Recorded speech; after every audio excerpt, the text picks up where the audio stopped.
It's good. Okay. Yeah. Hi, sir. Attorney, how are you? And Good how's morning. PRD? He's doing well? He's in good spirits. Okay, thank you. And does PRD have any message for the Filipino people now that May 12 election are fast approaching? He asked for calm and restraint.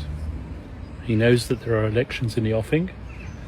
He knows that the people are very interested in his welfare. And he also knows that there is a tendency, perhaps, for people to get excited and not to respect the judicial process. He insists that the judicial process be respected, that there be no interference in that at all.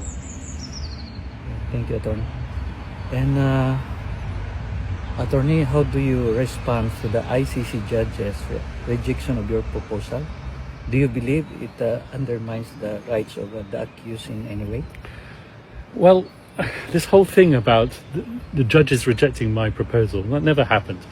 All that happened was that there were two activist victims representatives by the names of Joel Butian and Christina Conti, who made all sorts of assertions in the press that I had asked to restrict victims' participation in the process by limiting the ID documents that could be used. That never happened.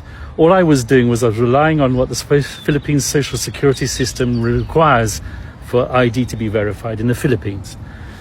What they don't tell you is that they were not accepted at this present moment in time to be representatives of the victims, rather the OPCV, which is the unit which is dedicated to representing victims at the ICC. So this is not a question of the judges rejecting something that the defence asked for.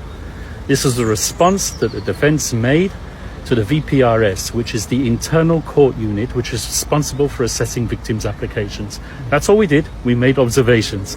We didn't make a request which was rejected. That's a big lie. Yeah. So do you think the ICC sets dangerous precedent by relaxing documentary requirements, particularly in highly politicized cases like this? Once again, this whole issue of it being a dangerous precedent is not something that we created. It's something that's in the minds of Joel Butian and others. Thank you, Attorney. And lastly, Attorney, what is your message to the Filipino people closely watching the process unfold? Respect the judicial process, respect the judges, and respect former President Duterte's right to a fair trial. Thank you, sir. Thank you. Thank you so much. Attorney, can I ask another one? Sir, may we ask if you have already applied for PRD's interim release?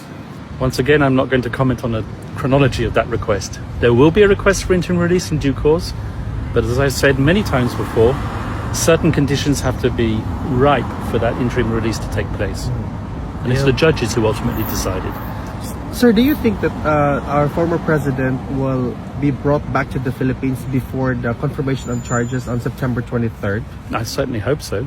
In fact, I can't understand why he's here. He's a Filipino citizen. Yeah. There's a Filipino president in that country who threw a Filipino citizen over here to be tried. Why isn't he in the Philippines? Why isn't he being tried in the Philippines? Why is there not a Filipino judge who is trying him? Yeah, exactly, sir. Because that's the sentiment of a lot, if not most of the Filipinos, that he is illegally detained here and that our judicial system is fully functioning well. So we don't understand why the ICC actually took cognizance of what's happening right now. Yes, I fully sympathize with that sentiment entirely. Thank you. Sir. Thank you, sir. Thank you, sir.